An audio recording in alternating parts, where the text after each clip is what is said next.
निर्भया कांड के 3 साल बाद कितनी बदली है सूरत।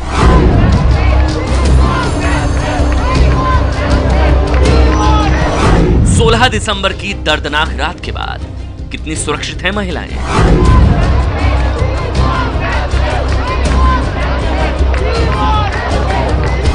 देश के गुस्से के 3 साल बाद कितना मददगार बना कानून।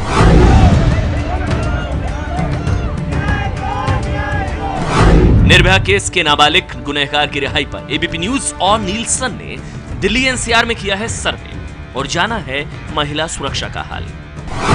हमने महिलाओं से पूछा, निर्भया कांड के बाद दिल्ली एनसीआर में महिला सुरक्षा सुधरी? महिलाओं के लिए सबसे सुरक्षित शहर कौन सा है? महिला सुरक्षा को लेकर पुलिस क्या संवेदनशील है? घर से बाहर कैसी दिक्कतें आती हैं? निर्भया कांड के बाद महिला अपराध पर क्या पुलिस गंभीर हुई? सबसे ज्यादा बदसलूकी कहां होती है? नाबालिग दोषी की रिहाई की वजह से लोगों में तो गुस्सा है, लेकिन समाज में क्या कुछ बदला है, इसकी तस्वीर हम आपको दिखाएंगे। एबीपी न्यूज नीलसन के सर्वे में 16 से 45 साल की महिलाओं ने हिस्सा लिया। 2743 महिलाओं से बात हुई। 11 और 12 दिसंबर को हुआ सर्वे। दिल्ली, नोएडा, गाजियाबाद, फरीदाबाद और गुड़गांव में सर्वे किया गया। तो अगले 1 घंटे में देखिए महिला सुरक्षा पर कितने संवेदनशील हुए हम और क्या कहती है दिल्ली एनसीआर की महिलाएं। तो कितने बदले हैं दिल्ली के हालात? अब क्या सुरक्षित महसूस कर पा रही हैं महिलाएं 3 साल बाद? लेकिन आज की आरएनई देखिए, आज के दिन 3 साल पूरे हुए और नाबालिग दोषी को रिहा कर दिया गया है। एक तरफ जंतर मंतर पर विरोध प्रदर्शन हो रहा है कि क्यों रिहा किया गया, रिहाई को रोका जाना चाहिए। कल सुप्रीम कोर्ट में सुनवाई है, लेकिन उससे पहले कानूनन 3 साल पूरा करने के बाद सुधार गृह में आखिरकार नाबालिग दोषी की रिहाई अब हो गई है और एनजीओ को सौंप दिया गया है और उसी रिहाई का विरोध हो रहा है। जबरदस्त तरीके का प्रदर्शन इंडिया गेट पर। निर्भया के माता पिता भी मौजूद, पहले जंतर मंतर पर थे, वहां से उनको हटाया गया, लेकिन रिहाई हो गई है तमाम विरोध प्रदर्शनों के बावजूद। और साथ ही याचिका भी दायर की गई थी सुब्रमण्यम स्वामी की तरफ से कि ना रिहा किया जाए। रिफॉर्म अभी तक नहीं हुआ, बल्कि और रेडिकलाइज हो गया, यानी कि और ज्यादा कट्टर हो चुका है, स्टेट ऑफ माइंड नहीं बदला है, लेकिन उसके बावजूद रिहा कर दिया गया है। लेकिन इसी से जुड़े कई सवाल कि 3 साल में आखिर कितने बदले हैं हालात, कितनी सुरक्षित है दिल्ली। देखिए एबीपी न्यूज नीलसन का सर्वे, निर्भया कांड के बाद दिल्ली एनसीआर में महिला सुरक्षा सुधरी है। 33% को लगता है सुधरी है, महज 33% को, लेकिन 62% को लगता है कि अभी भी हालात खराब हैं। अभी भी दिल्ली एनसीआर में महिला सुरक्षा के सुधार, उसमें कोई सुधार नहीं हुआ है। 5% का कहना है कि पता नहीं, लेकिन 62%, लेकिन गुड़गांव में 60% महिलाओं ने माना है कि दिल्ली में महिला सुरक्षा सुधरी है, वहां पर एनसीआर की अगर बात की जाए। लेकिन दिल्ली में 62% लोगों को अभी भी लगता है कि महिला सुरक्षा में कुछ खास बदलाव नहीं आया है। और इसके अलावा घर से निकलते हुए क्या अभी भी डर लगता है? यह सवाल एबीपी न्यूज की तरफ से पूछा गया। घर से अकेले निकलते हुए क्या डर लगता है? और 3 साल बाद आज भी 60% महिलाओं का मानना है हाँ, अकेले घर से निकलते हुए डर लगता है। यानी कि 62% महिलाओं का कहना है कि महिला सुरक्षा को लेकर जो कदम उठाए गए, ऐसे उतनी सुरक्षित अभी तक दिल्ली नहीं हुई है। एनसीआर के मुकाबले दिल्ली में ज्यादा डरते हैं। गुड़गांव में 60% को घर छोड़ते समय डर नहीं लगता, उल्टा एक तरीके से आप देखा जाए, लेकिन दिल्ली में 60% महिलाओं को डर लगता है।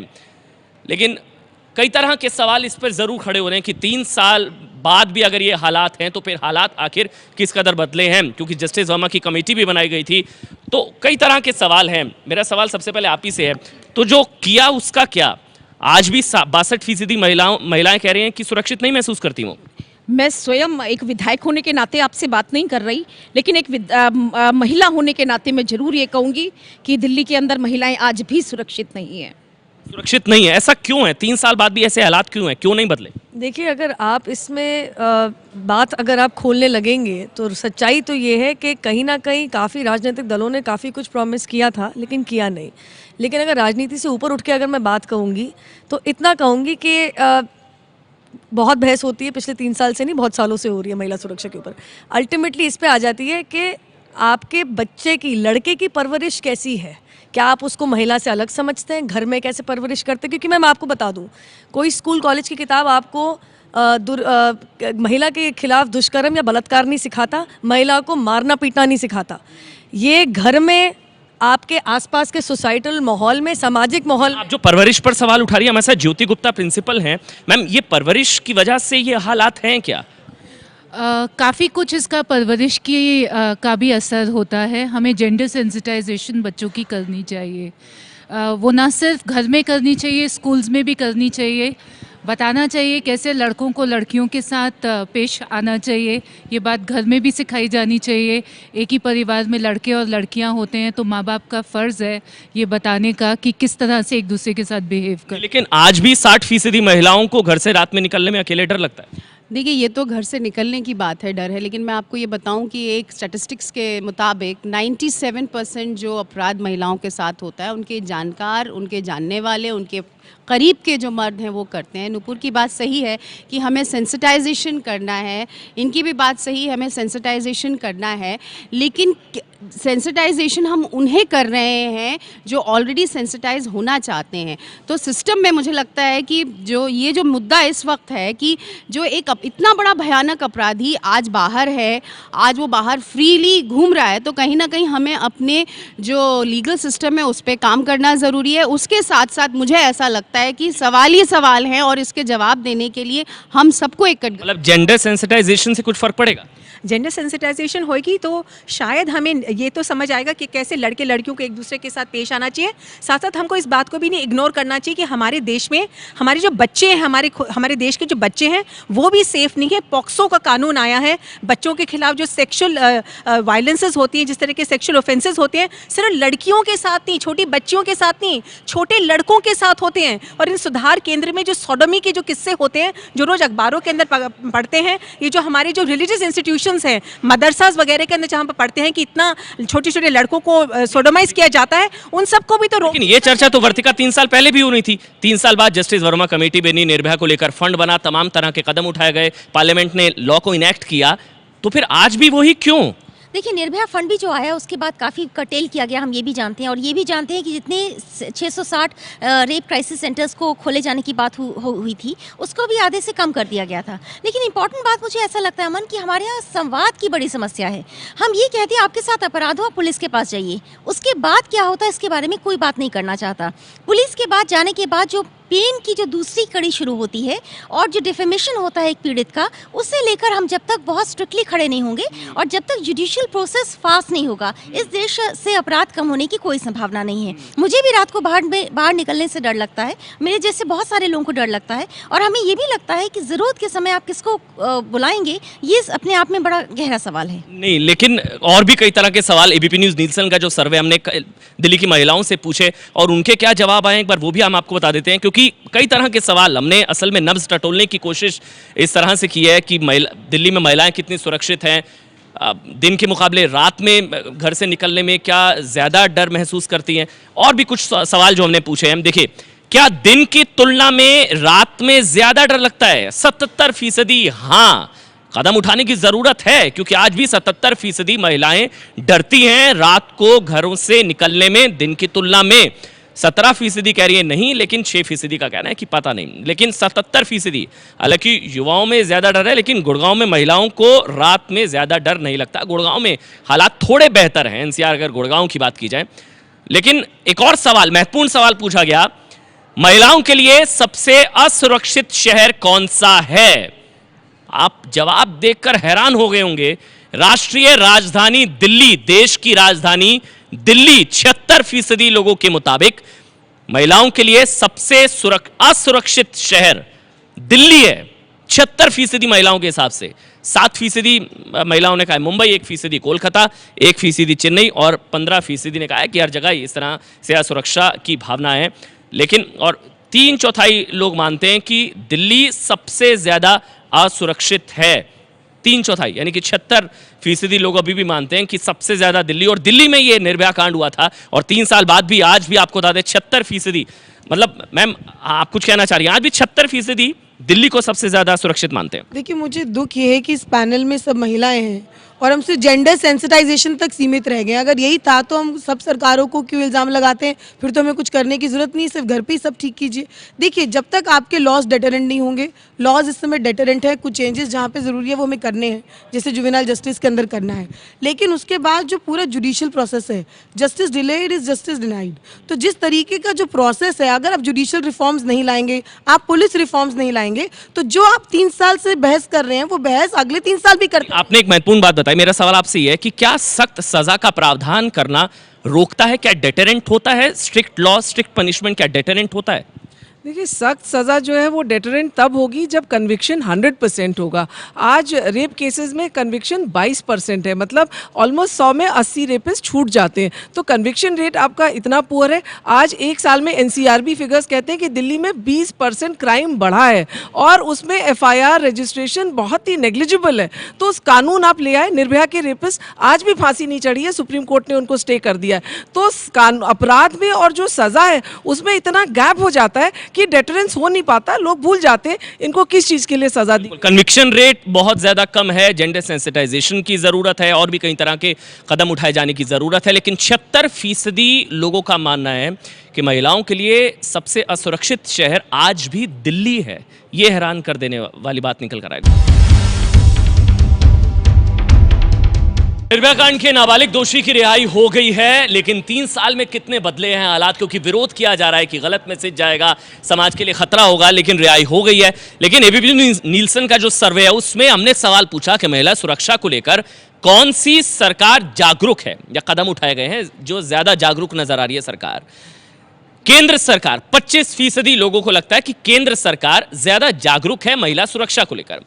19% लोगों को लगता है कि दिल्ली सरकार जागरूक है और 19% को लगता है कि दोनों सरकार, और 35% को लोगों को लगता है कि कोई नहीं, यानी कि अभी भी ज्यादातर महिलाओं को लगता है कि कोई सरकार महिला सुरक्षा को लेकर जागरूक नहीं है। आज भी कोई भी सरकार महिला सुरक्षा को लेकर उस तरह के कदम नहीं उठा रही है जिस तरह के उठाए जाने चाहिए। महिला सुरक्षा को लेकर यह अहम सवाल है कि क्या पुलिस संवेदनशील है, क्या पुलिस सेंसिटिव है, इस तरह के केसेस को क्या ठीक तरह से हैंडल किया जाता है। 54% महिलाओं ने कहा है कि नहीं, पुलिस संवेदनशील नहीं है विमेन सिक्योरिटी को लेकर, महिला सुरक्षा को लेकर। 42% लोगों ने कहा है कि हाँ, और 4% लोगों ने कहा है नहीं। लेकिन 54% लोगों का मानना है कि महिला सुरक्षा को लेकर पुलिस संवेदनशील नहीं है। उत्तरी और सेंट्रल दिल्ली में ज्यादातर महिलाओं को लगता है कि पुलिस संवेदनशील है, हालांकि दिल्ली के कुछ इलाकों में है पुलिस ज्यादा संवेदनशील है। उत्तरी और सेंट्रल दिल्ली में ज्यादातर महिलाओं को लगता है। लेकिन ये महत्वपूर्ण सवाल पूछे गए, कुछ हमारे साथ जो गेस्ट हैं उनका जरूर इस पर रिएक्शन लेना चाहेंगे। मैम, ये जो अभी आपने सर्वे देखा जिसमें आज भी ये कहा जा रहा है कि विमेन इनसिक्योर फील कर रही हैं, और सवाल जो पूछे उसमें आपका रिएक्शन क्या है? देखिए, इनसिक्योर क्यों फील कर रही हैं? क्योंकि आप घर से बाहर निकलते हैं, आपको कोई छेड़ता है, आप उसकी कंप्लेन करने जाते हैं, पुलिस वाले आपको जिस नज़र से देखते हैं और जिस तरह के स्टेटमेंट्स पॉलिटिशियंस देते हैं कि आप जीन्स मत पहनिए, आप मोबाइल मत पहनिए, तो वो आपके कैरेक्टर पे अटैक होता है। पुलिस के जिस नजरिए से देखती है, क्योंकि सवाल पूछा गया कि महिला सुरक्षा को लेकर पुलिस संवेदनशील है, 54% ने कहा कि नहीं। मैं आपसे सबसे पहला सवाल ये पूछूं कि आपने महिला सुरक्षा का आपने कार्यक्रम किया, आपने एक भी मर्द को क्यों नहीं बुलाया यहाँ पे? क्या महिला सुरक्षा सिर्फ महिलाओं का ही जिम्मा है? सिर्फ हमारा जिम्मा है जो 10 औरतें यहाँ बैठी हैं, टीवी पे बैठी रहती हैं? Why not get the men to discuss this? Because rapes कौन कर रहे हैं? कौन कर रहे हैं? महिलाओं का रेप कर रही है या आदमी कर रहे हैं? आप उनको बिठा के पूछिए ना, सवाल आज उनसे पूछिए। और अब आप पुलिस की बात आते हैं, अब जेंडर सेंसिटाइजेशन की बात कर रहे हैं, स्टूडियो से शुरू करिए। ये सामाजिक प्रॉब्लम है, आप मेरी बात मान लीजिए। और जहाँ तक पुलिस का सवाल है, मैं आपको कहूँगी कि ये तो लॉन्ग स्टैंडिंग प्रॉब्लम है। थोड़ा शायद ऊपर लेवल पे सुधार आया है, लेकिन आज भी बहुत प्रॉब्लम होती है। दिल्ली को छोड़िए, आप रूरल एरियाज़ की बात कीजिए, बदायूं रेप केस, इतने ऐसे कांड हुए, बहुत प्रॉब्लम होती है। पुलिस को ये एक FIR रजिस्टर भी करवाना। दूसरी पे मैं आपसे ज़रूर कहूँगी, it has to start from home. I am going to go back to it. यहाँ पे आपने एक महिला सुरक्षा की बात कर रहे हैं, why do you not have a single male pan? ठीक है, वो अलग विषय है। देखिए हमारा जो ट्रेडिशन रहा है, जो पढ़ा है, जो सुना है, सतयुग से कलयुग तक महिलाएं प्रताड़ित रही हैं, सीता हरण हुआ है, द्रौपदी का अपमान हुआ है। तो जब आप ये पढ़ रहे हैं, ये देख रहे हैं, जो आपका ट्रेडिशनल रूट्स है वहीं पे आपने हमेशा महिलाओं को दबाया है। तो आज जब धीरे धीरे महिला घर से बाहर निकलकर इंडिपेंडेंट हो रही है, तो जो मेल ईगो है वो कहीं ना कहीं महिलाओं को प्रताड़ित करता है। और मेल जो है जब हीन भावना से औरत को देखता है, तब औरत को जाकर लगता है कि वह सुरक्षित महसूस कर रही है। तो मुझे लगता है कि ये सामाजिक आज भी ज्यादातर महिलाओं को ये लगता है कि कोई भी गवर्नमेंट उस तरह के स्टेप्स नहीं उठा रही है, जो आप भी जुडिशियल रिफॉर्म्स की बात कर रही थी। बिल्कुल, देखिए मैं यहाँ पे बहुत सिंपल सी बात कहना चाहूँगी कि कानून में बदलाव लाना बहुत आसान है, लेकिन माइंडसेट चेंज करना एक बहुत बड़ा, एक चैलेंजिंग, हम सबके लिए एक बहुत बड़ा चैलेंजिंग इशू है। लेकिन कहीं ना कहीं मुझे ऐसा लगता है एक रिस्पेक्ट का नोशन जो है महिलाओं को लेकर तो होना ही चाहिए, रिस्पेक्ट का नोशन, लेकिन एक दूसरे की जो स्पेस है उसका रिस्पेक्ट का notion as an individual, as a human being हमारे समाज में मुझे लगता है वो हम ना सीखते हैं ना वो अपनाने की कोशिश करते हैं। वो बहुत ज़रूरी है। बहुत ज़रूरी है कि महिलाओं को लेकर सम्मान होना चाहिए और सोच भी मेरे ख्याल से बदलने की ज़रूरत है। उसी को लेकर एबीपी न्यूज़ नीलसन ने जो सर्वे किया वो हम लगातार आपको सवाल दिखा रहे हैं। कुछ और जो सवाल हमारी तरफ से पूछे गए हैं वो हम आपको दिखा देते हैं, क्योंकि ज़्यादातर दिल्ली वालों का अभी भी, दिल्ली की जो महिलाएं हैं उनको लेकर वो भी अभी तक उनका यही सोचना है कि ज़्यादा सुरक्षित शहर दिल्ली है। इसके अलावा कुछ और जो सवाल पूछे गए, निर्भया कांड के बाद अब महिलाएं जुर्म की शिकायत करने लगी हैं। 58%, 58% अब कंप्लेंट होती है। यानी कि निर्भया कांड के बाद अब महिलाएं, 58% महिलाएं मानती हैं कि जुर्म की शिकायत वो करने लगी। 38% महिलाओं का मानना है कि नहीं, और 4% महिलाओं का मानना है कि पता नहीं। दक्षिण दिल्ली में सबसे ज़्यादा 90% लोग मानते हैं, महिलाएं मानती हैं कि अब महिलाएं अपराध के खिलाफ आवाज़ उठाने लगी हैं। ये निर्भया कांड के बाद बदलाव आया है। घर से बाहर कैसी दिक्कत आती है? भद्दी टिप्पणी, 50% महिलाओं का कहना है कि भद्दी टिप्पणियां की जाती हैं, 19% भद्दे इशारे किए जाते हैं, 15% छेड़छाड़ की जाती है, 12% महिलाओं का मानना है कि पीछा किया जाता है, लेकिन 50% महिलाओं का कहना है कि भद्दी टिप्पणी की जाती है। मेरे साथ गेस्ट हैं स्टूडियो में, उन्हीं का रिएक्शन ले लेते हैं। जी, आप कुछ कहना चाहिए इस पर? जी, मैं कहना चाह रही हूँ कि जो पुलिस की बात हो रही थी, जब नया कानून आया, इसमें नया सेक्शन आया कि अगर पुलिस वाले एफआईआर नहीं लिखेंगे तो उन पे भी कार्रवाई हो सकती है, जिसमें 6 महीने से 2 साल की सज़ा है। तो ज़रूरी है कि महिलाओं को ये मालूम होना चाहिए, जो नए कानून आए उनको बिल्कुल आइडिया नहीं है कि आपके क्या कानून है। तो सब कंप्लेंट्स बढ़ रही है ना मैम, कंप्लेंट्स बढ़ रही हैं, जो आप बोगस कंप्लेंट्स की बात। देखिए जो महिलाएं हैं, मैं इस बात को मैं एक्सेप्ट करती हूँ कि कुछ कंप्लेंट्स जो होती है बोगस होती हैं, स्पेशली मेट्रो सिटीज़ के अंदर, जहाँ पे लिव इन रिलेशनशिप्स का एक दौर चल पड़ा है। बहुत सारे रिश्ते जब खराब हो जाते हैं लिव इन रिलेशनशिप्स के, तो कई बार महिलाएं कंप्लेन कर देती है कि बलात्कार हुआ, एफआईआर दर्ज करने की कोशिश। निर्भया कांड के बाद कंप्लेंट्स बढ़ी तो हैं, मतलब महिलाएं जागरूक हुई हैं। इस देश की सबसे बड़ी समस्या ये है कि महिलाएं महिलाओं पे भरोसा नहीं करना चाहती। हम पहले ये मान के चलते हैं कि वो या तो अधिकारों का मिसयूज कर लेंगी या फिर उन्हें चुप रहना चाहिए। इसका मतलब ये है कि हम अधिकारों की बात करें ही। वर्तिका शायद मेरी बात को गलत समझ गई हैं कि मैंने ये नहीं कहा कि महिलाएं महिलाओं की बात को नहीं समझ रही हैं। एक वकील होने के नाते मैं सिर्फ आंकड़ों की बात कर रही हूँ कि आज कोर्ट्स के अंदर बहुत ज़्यादा एफआईआर्स जो रेप के केसेस आते हैं बोगस होती है, और कुछ केसेस, मैंने ये नहीं कहा कि सारे बोगस होती हैं, कुछ केसेस स्पेशली मेट्रो सिटीज़ के अंदर जो आप कह रही हैं कि मिसयूज भी हो रहा है इसका। जी, जो पुलिस की हम सब मिलकर बात कर रहे हैं, आप और हम देखते हैं कि ट्रैफिक का जब एक हमारी गाड़ी रेड लाइट पर खड़ी होती है तो 500 रुपए के जुर्माने और हमारी गाड़ी डिटेन कर ली जाएगी। इसकी वजह से हम इतना डरते हैं कि हम जो भी हमारे रूल्स हैं वो फॉलो करते हैं। तो अपराधियों पर अगर आपको अंकुश लगाना है तो हमारे जो प्रशासनिक ढांचा जो बेहद लचर और कमजोर नजर आता है, हमें निर्भया के बाद भी वो उतना पुख्ता नहीं हो पाया, उस पर बहुत काम करने की। और यहाँ पे मैं याद करना चाहती हूँ, हमारे मेट्रो सिटीज के अंदर आजकल तो महिलाएं मैरिटल रेप की भी अपने हस्बैंड्स के खिलाफ एफआईआर करने की कोशिश करती हैं। तो ये कानून का मिसयूज है। कानून का मिसयूज मतलब ये दूसरा पहलू भी है कि लीगल सिस्टम के लूप होल्स का फायदा भी उठाया जा रहा है, लेकिन मिसयूज भी हो रहा है। कुछ कंप्लेंट्स बोगस भी हैं, ये उनका मानना है, लेकिन ये कम जल्दी से कितने प्रतिशत बोगस है? अगर 1% बोगस है तो 99% महिलाएं कहाँ जाएंगी? अगर बिल्कुल, और इसी को लेकर मैंने इस ख्याल से हमने सवाल भी उठाया कि महिलाएं ज्यादा जागरूक हुई हैं, और अब निर्भया कांड के बाद जो एबीपी न्यूज़ नीलसन का सर्वे है उसमें ज्यादातर महिलाओं का ये मानना है कि अब महिलाएं ज्यादा कंप्लेंट कर रही हैं। ये आप हम आज इस देश में इस स्थिति में गुजर रहे हैं। अगर आज निर्भया जिंदा होती तो उससे भी हम शायद यही सवाल पूछ लेते, वो सच बोल रही है या नहीं बोल रही है। और ये तस्वीरें जो आप देख रहे हैं ये इंडिया गेट की है। निर्भया कांड का नाबालिग दोषी रिहा हो गया। आखिरकार जबरदस्त विरोध हो रहा था देश भर में, लेकिन आपको 2 तस्वीर आप देख रहे हैं, रिहाई हो चुकी है, लेकिन विरोध प्रदर्शन नहीं थम रहा है। अभी भी विरोध हो रहा है। इंडिया गेट पर बड़ी संख्या में लोग वहां पर मौजूद हैं। निर्भया के माता पिता वहां पर मौजूद हैं। जंतर मंतर से इंडिया गेट तक शांति मार्च का उनका कार्यक्रम था, वो तो नहीं हो पाया, लेकिन इंडिया गेट पर आप देख रहे हैं निर्भया की माता है वो बैठी हुई है, क्योंकि रिहाई हो चुकी है। जो विरोध हो रहा था, रिहाई नहीं होनी चाहिए, समाज के लिए खतरा होगा। सुप्रीम कोर्ट में कल सुनवाई होगी, रात भर ड्रामा हुआ और स्वाति मालीवाल की तरफ से सुप्रीम कोर्ट में एसएलपी दायर की गई है, लेकिन पुलिस बताया जा रहा है पहुंच गई है इंडिया गेट पर और अभी भी बड़ी संख्या में लोग वहां पर मौजूद हैं।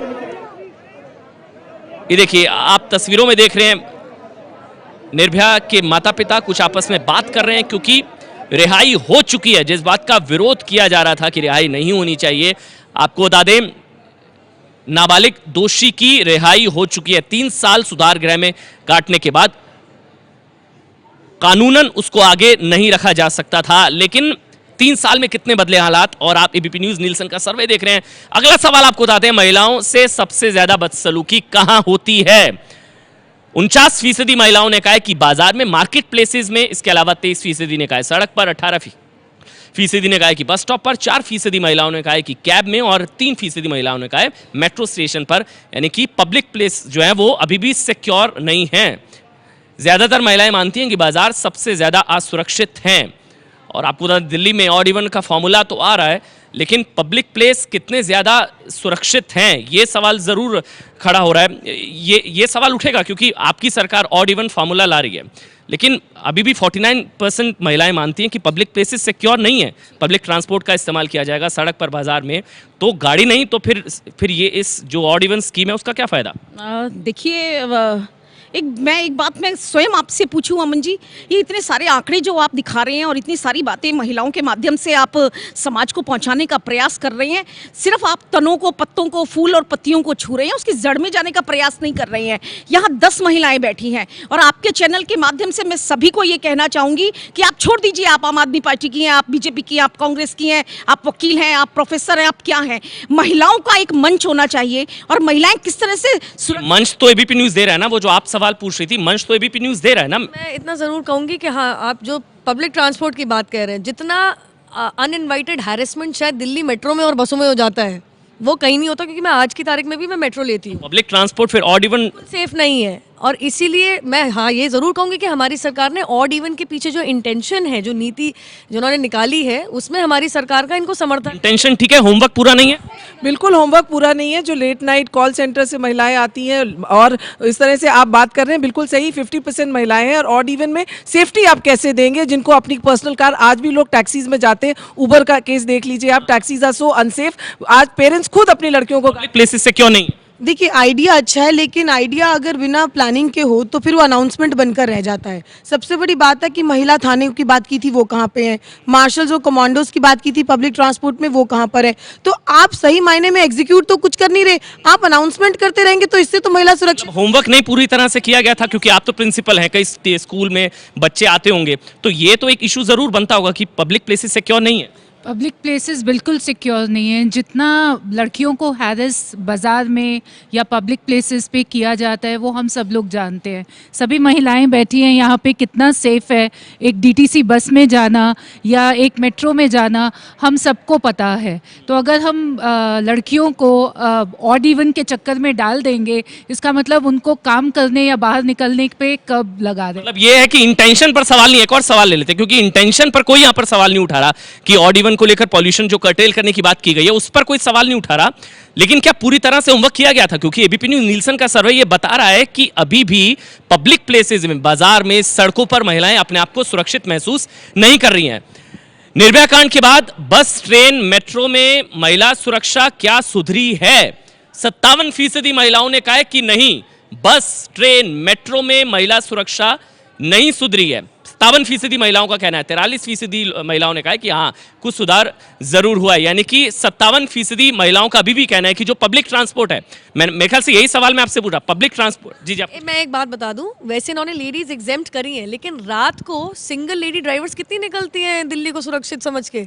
तो आपको सिंगल लेडी हो या लेडी ही हो क्यों ना हो, कि चाहे 4 लोगों के साथ क्यों ना हो, ऑल शुड बी एग्जेम्प्ट। बस में तो मार्शल्स की भी बात की जा रही थी। एक चीज को आप ध्यान रखिए, एक व्यवस्था को छोड़ के जब हम दूसरी व्यवस्था के अंदर आते हैं तो इस तरह की दिक्कतें आती हैं। आप लोगों को हमारी सरकार की पीठ थपथपानी चाहिए कि कहीं से शुरुआत। असर नहीं दिख रहा ना मैम, असर नहीं दिख रहा है मैम।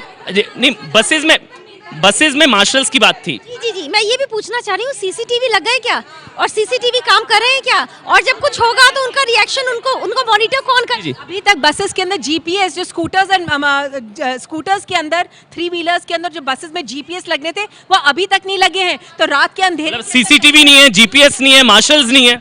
हम यहाँ पे लॉ की बात कर रहे हैं ना। इनके एमपी ने लोकसभा की डिबेट के अंदर जुवेनाइल जस्टिस बिल को अपोज किया। संदीप दीक्षित ने ये कहा नहीं, मैं आपको डिबेट दिखा दूंगी, धर्मवीर गांधी जी ने किया है जब ये इसके ऊपर डिबेट। धर्मवीर गांधी तो आम आदमी पार्टी का विरोध कर रहे हैं। जब वो थे आम आदमी पार्टी के साथ, वैसे ही बागी हो चुके हैं। बाद में हुए बागी। जब वो थे सांसद, आम आदमी पार्टी के सदस्य थे, तो आप एक बात सुनिए, इनकी सरकार नहीं दे रही 10,000 रुपए। इनकी नीति कैसे 3 बार कैसे बदली? सुबह मैं पुरजोर तरीके से इसका खंडन करती हूँ। मेरी सरकार के मुख्यमंत्री, मंत्री, किसी विधायक ने नहीं, बिल्कुल नहीं। इसको पॉलिटिसाइज मत कीजिए।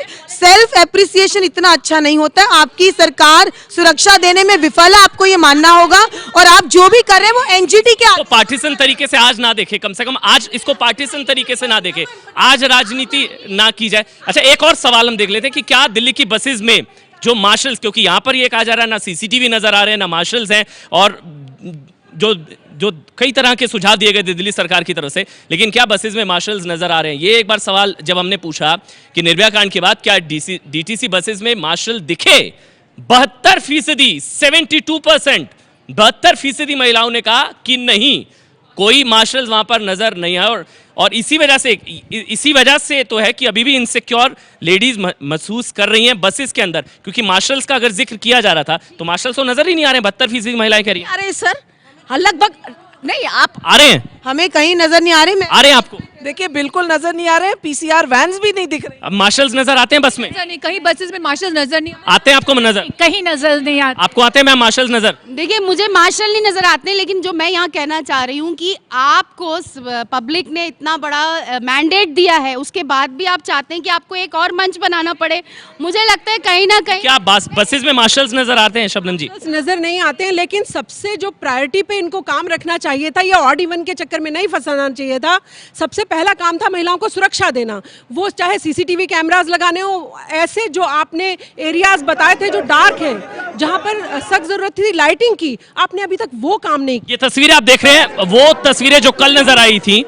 सुधार गृह के बाद पुलिस वहां पर पहुंची और उसके बाद फिर बस के अंदर डाला जा रहा है, विरोध प्रदर्शन नहीं करने दिया जा रहा है। कल भी ऐसा ही हुआ था।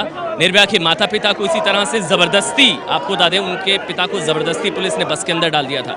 फिर उनकी तरफ से कहा भी गया था कि कुछ खींचतान हुई थी हमारे साथ, और आप फिर से देख रहे हैं रिहाई हो चुकी है, विरोध प्रदर्शन नहीं करने दिया जा रहा। अमन, सबसे बड़ी बात, शांतिपूर्ण तरीके से प्रदर्शन कर रहे हैं अगर इंडिया गेट में, तो क्यों इस तरीके से धक्का मुक्की की जा रही है? इसमें क्या होगा? इसमें आप अनरेस्ट क्रिएट करेंगे पूरी सोसाइटी के अंदर, और जब आप अगर प्रदर्शन करने का अधिकार नहीं देंगे तो कहाँ जाएगा व्यक्ति? माँ बाप कहाँ जाएंगे? हम स्वयं पीड़ित हैं और हमें बहुत दुख है। एक ऐसा व्यक्ति जो गलती नहीं करता, जो गलती नहीं कर रहा, गुनाह। ये तो दिल्ली पुलिस है। देखिए, ये तो दिल्ली पुलिस। देखिए, दिल्ली पुलिस है, इसका मतलब ये थोड़ी ना कि चीफ मिनिस्टर का कोई रोल ही नहीं है। अगर आप हेल्पलेस चीफ मिनिस्टर है तो आप रिजाइन कर दीजिए। आपको किसने बोला है? देखिए, लोग वहां पर अड़े हुए हैं, विरोध प्रदर्शन हो रहा है। मैं खुद यहाँ बैठ के बीजेपी की हूँ, मैं खुद इसका खंडन करती हूँ, ये ठीक नहीं है। इतना जरूर कहूंगी कि कल जो रिंग रोड पे हुआ था, वो एक्चुअली रिंग रोड पे ट्रैफिक की वजह से इनको हटाया था। डीसीपी का इसमें बयान भी आया है, लेकिन ये अगर इनके माँ बाप को धक्का दिया जा रहा है, बिल्कुल गलत है। मैं अमन जी, बड़ी बात है कि ये जब मालूम था कि 3 साल बाद छूटेगा ये कानून है, तो आपने पार्लियामेंट का घेराव क्यों नहीं किया? ये जंतर मंतर में बैठ के एक मीडिया का इस तरह से स्टंट, मैं तो ये स्टंट कहूँ। ये मीडिया स्टंट है क्या? ये मीडिया स्टंट हो रहा है क्या? ये मीडिया स्टंट नहीं है, और जंतर मंतर पे तो आपको ऑथराइज भी है। जंतर मंतर पे आप कोई भी प्रदर्शन कर सकते हैं। मतलब लाइमलाइट में आने के लिए हो रहा है। अगर मीडिया नहीं होता तो पब्लिक को पता ही नहीं लगता वो छूटकर कब का कहां से कहां जाए। अमन, उनका फंडामेंटल राइट है, उनका संविधान में अधिकार है कि वो कहीं पर भी बैठ के प्रदर्शन कर सकती हैं, चाहे जंतर मंतर पे करें। जी आपका अधिकार है, लेकिन जब ये कानून बना था उस वक्त क्यों नहीं अपोज किया? जुवेनाइल का जो एज थी 15 से 18 की गई, उस वक्त किसी ने अपोज नहीं किया। जब ये लोकसभा से राज्यसभा में पढ़ा रहा तब अपोज। मतलब 3 साल क्यों चुप रहे? तस्वीरें आप देख रहे हैं, इंडिया गेट पर विरोध प्रदर्शन हो रहा है, और अब तमाम लोगों को वहां से हटा दिया गया है। शक्तिविल गैंगरेप में भी 2 जुवेनाइल्स हैं जो नासिक जेल में है, उस पर किसी का ध्यान नहीं जा रहा और वहां से भी लोगों को हटा दिया गया है। शांतिपूर्ण तरीके से विरोध प्रदर्शन किया जा रहा था, ऐसा परिवार का दावा था, लेकिन वहां से भी इनको हटा दिया गया है।